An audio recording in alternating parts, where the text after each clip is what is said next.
કૃષ્ણ। આજે જો આપણે પોરબંદરના જે સત્યનારાયણનું મંદિર છે ને ત્યાં આવ્યા છે અને અહીંયા અમારા આસ્થા ચેરિટેબલ ટ્રસ્ટ દ્વારા ધ્વજારોહણ હતું, ધ્વજા મનોરથ હતો ને આપણે અહીંયા છે એમના જે અહીંયા ટ્રસ્ટી છે જે ટ્રસ્ટ ચલાવે છે ને તે બેન છે તો તેને મળીએ ને પૂછીએ કે અહીંયા કયા કયા ધાર્મિક અને સામાજિક કાર્યો અહીંયા થાય છે। મારું નામ શીલાબેન માખેચા, સત્યનારાયણ મંદિર ટ્રસ્ટ। અહીંયા અમારે કથાનું મહત્ત્વ વધારે છે। સત્યનારાયણ ભગવાનની કથા એટલે તમારે કોઈ બી વ્યક્તિ આવીને અહીંયા કથા કરાવી જાય છે। 365 દિવસ અમારે અહીંયા કથાનું આયોજન થાય જ છે। અમારે ત્યાં જો કથા ન હોય તોય અમારે એક કથા તો રોજની થાય જ છે, પણ ઠાકોરજીની કૃપા છે કે અહીંયા 15-20 રોજની કથાઓ થાય છે અને પૂનમના તો 2 થી 3000 સુધીની કથાઓ પણ થઈ જાય છે। 11 1500 સુધીની કથા અહીંયા રોજ થાય જ છે। આ કથાનો ટાઈમ રોજ સવારના જ હોય છે, 9:30 થી 11:30 સુધીની કથાનો ટાઈમ।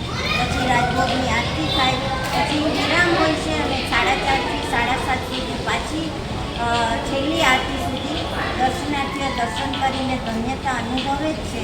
આ ઉપરાંત બી અમારે ત્યાં ઘણા મનોરથો બી થાય છે, જેવા કે હોળીના રશિયા અમે લોકો કરીએ છીએ। નન મહોત્સવમાં બી અમે ખૂબ ઠાકોરજીને લાડ લડાવી પંચામૃત સ્નાન, ધોતી ઉપરણા કરીને અમે પલ્લા બી ઝુલાવીએ છીએ। અને એવા અનેક મનોરથ, તુલસી વિવાહમાં બી તુલસીજીને સાક્ષાત લઈને અમે 4 ફેરા વિષ્ણુ અવતાર સાથે ફેરવીએ છીએ અને ધામધૂમથી આવા ઘણાય અમે લોકો મનોરથ કરીએ છીએ। હમણાં તો આપણે ખાસ હિંડોળા વિશે હું કહું ને તો અમારે આખો મહિનો નિત નવા હિંડોળાના દર્શન અમારે ત્યાં થાય છે। રોજ નત નવા અને મનોરથીઓ પણ એટલા ઉત્સાહથી મનોરથ કરે છે અને ધન્યતા અનુભવે છે। તો આવજો બધા સત્યનારાયણના મંદિરે દર્શન કરવા। હમણાં હિંડોળાના દર્શન ચાલુ થાય છે, હજી તો કેટલું બધું બાકી રહી ગયું છે મારે ઘણું, પણ હું બીજી વાર તમે લોકો ત્યારે પાછી હા।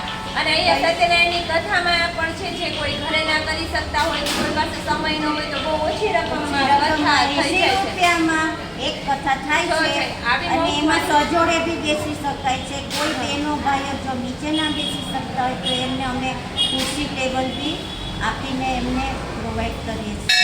જો કેવી સરસ વાત છે કે અત્યારે 80 રૂપિયામાં સત્યનારાયણ ભગવાનની કથા કરવી એટલે કીધો એક રવો, ઘી ને ખાંડનો ભાવ ના થયો। તો અહીંયા જે કોઈને કથા કરવી હોય તે ઓછા પૈસામાં પણ થઈ જાય છે અને કોઈને ઘરે કોઈ હોય નહીં કરવાવાળું કે સમય ના હોય કે કોઈ સગાવાલા ન હોય તો એનું કાર્ય છે જે ચોક્કસ આવજો અને સત્યનારાયણ ભગવાન મંદિરની મુલાકાત લેજો। સત્યના નારાયણ એટલે આપણે આગળ તો કંઈ બોલવાનું જ નથી થતું, નામથી જ સત્યનારાયણ ભગવાનના પરચા છે। તો જય સત્યનારાયણ। જય સત્યનારાયણ કૃષ્ણ, જય દ્વારકાધીશ।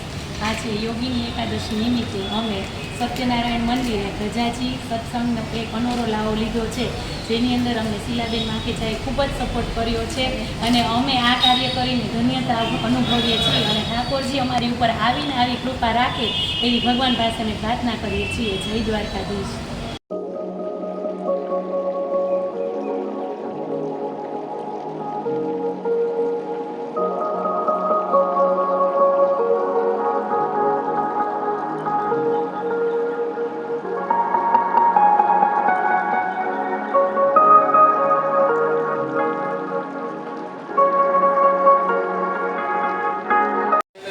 नमस्कार करता हो।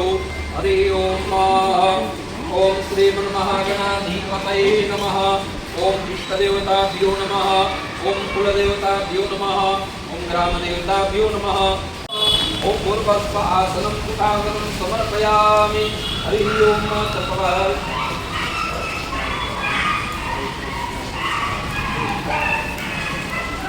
ओम धर्मस्वरूपिणोजाय नमः। पादयोः पाद्यं समर्पयामि। अर्घ्यं समर्पयामि। आत्मन्यं समर्पयामि। मानसिक पूजा करजो भगवान सत्यनारायण से धर्मस्वरूपी ध्वजाजिने सत्यनारायणाय नमः। धर्मस्वरूपी ध्वजाय नमः। आवाहनम् आसनं पाद्यम् अर्घ्यम् आत्मन्यं स्नान्यम्।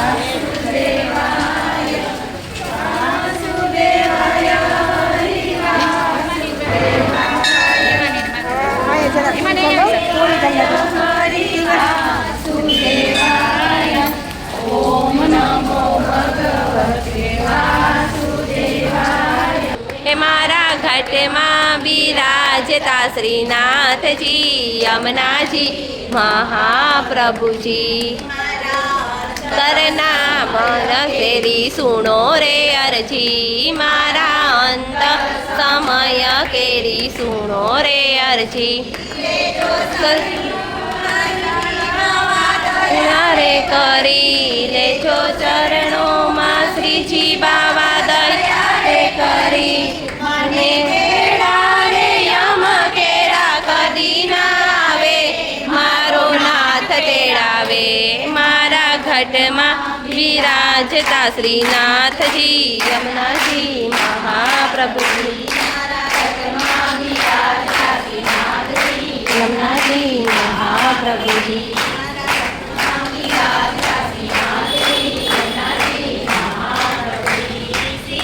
શ્રી બોલો શ્રી યમુનાજી બોલો શ્રીનાથજી બોલો શ્રી યમુનાજી બોલો શ્રીનાથજી બોલો શ્રી યમુનાજી બોલો શ્રીનાથજી બોલો શ્રી યમુનાજી બોલો શ્રીનાથજી બોલો શ્રી યમુનાજી બોલો શ્રીનાથ અરણાયો મૂળ છાયો હું કાવ્યો તારે ગા દુનિયાનો દાતાર બની તું કેમ બન્યો છે કઠોર